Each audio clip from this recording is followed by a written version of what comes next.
सोचिए, एक माँ ने अपने बीमार बच्चे को ठीक करने के लिए एक दवा की चम्मच थमाई, लेकिन वही दवा उसके जिगर के टुकड़े की मौत का कारण बन गया। छिंदवाड़ा में 20 मासूमों की किलकारियां इसी जहरीले कफ सिरप के चलते हमेशा के लिए थम गई हैं। सवाल सिर्फ इतना नहीं है कि बच्चों की जान क्यों गई, असली सवाल यह है कि मौत बांटने वाली यह दवा आखिर कैसे बनी, किसने दी इजाजत और क्यों 14 साल तक एक जर्जर इमारत में मौत का ये पूरा कारोबार बेरोक टोक चलता रहा है।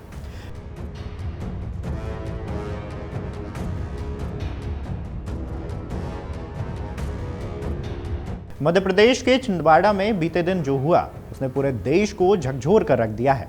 20 मासूम बच्चों की मौत का जिम्मेदार बना एक कफ सिरप कोल्ड्रिफ्ट। यह सिरप तमिलनाडु के कांचीपुरम स्थित श्रीसन फार्मास्यूटिकल नामक कंपनी बना रही थी। चौंकाने वाली बात यह है कि यह कंपनी पिछले 14 सालों से एक जर्जर इमारत में गंदगी और नियमों की अनदेखी के बीच दवाइयों का उत्पादन कर रही थी। न कोई मानक सुविधा, न कोई गुणवत्ता जांच और न ही फार्मा इंडस्ट्री के बुनियादी प्रोटोकॉल। नतीजा यह हुआ कि बच्चों की जान चली गई और देश के डिपार्टमेंट ऑफ ड्रग कंट्रोल की लापरवाही एक बार फिर कटघरे में खड़ी हो गई है। मध्य प्रदेश के छिंदवाड़ा जिले में हुई मौतों के बाद तमिलनाडु के ड्रग कंट्रोल अधिकारियों की नींद खुली और उन्होंने 2011 से लाइसेंस प्राप्त निर्माण यूनिट का निरीक्षण किया और बाद में परिसर को सील किया है। मध्य प्रदेश के औषधि नियंत्रक से पत्र मिलने के बाद यानी कि एक दिन बाद किए गए इस निरीक्षण में कच्चे माल की आपूर्ति से लेकर दवा निर्माण, परीक्षण और पैकिंग तक हर स्तर पर 364 गंभीर और बड़े उल्लंघन की पुष्टि हुई है। मध्य प्रदेश से भी एसआईटी का 7 सदस्यीय दल चेन्नई पहुंचकर दवा फैक्ट्री की जांच की और खामियों पर रिपोर्ट तैयार की है। कांचीपुरम में वरिष्ठ औषधि निरीक्षक पी नितिन कुमार और तिरुवल्लूर में आर शशि कुमार ने परिसर का निरीक्षण किया है और पाया कि कंपनी ने दवाओं के निर्माण के लिए कच्चे माल, प्रोपिलीन ग्लाइकॉल और गैर फार्मास्यूटिकल ग्रेड खरीदा था। बावजूद इसके कंपनी ने न तो इसकी शुद्धता की जांच की और न ही इनमें डायथिलीन ग्लाइकॉल या फिर एथिलीन ग्लाइकॉल की मात्रा का परीक्षण किया।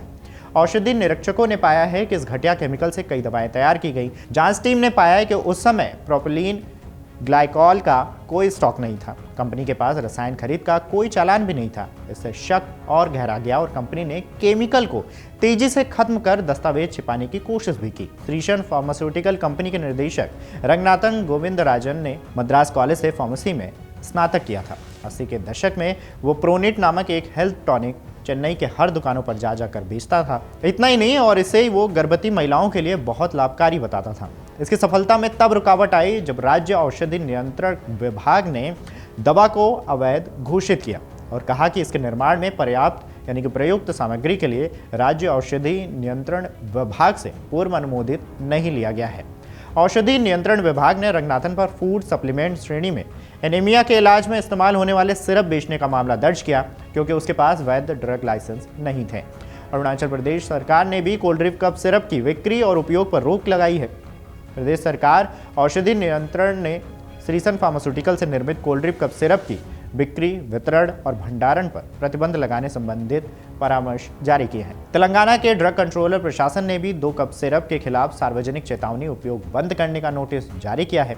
इन दोनों सिरप में एक जहरीले पदार्थ की मिलावट पाई गई है। सबसे बड़ा सवाल यही है कि आखिर इतनी बड़ी चूक कैसे हुई? कैसे संभव है कि 14 साल तक एक कंपनी तमिलनाडु की जर्जर इमारत में बिना गुणवत्ता जांच के दवाइयां बनाती रही और किसी को भनक नहीं हुई? दवा उद्योग में गुणवत्ता नियंत्रण के लिए जो नियम तय हैं उनका पालन क्यों नहीं हुआ? क्या यह सिर्फ कंपनी की लापरवाही है या फिर सरकारी तंत्र भी इस खेल का हिस्सा बना हुआ था?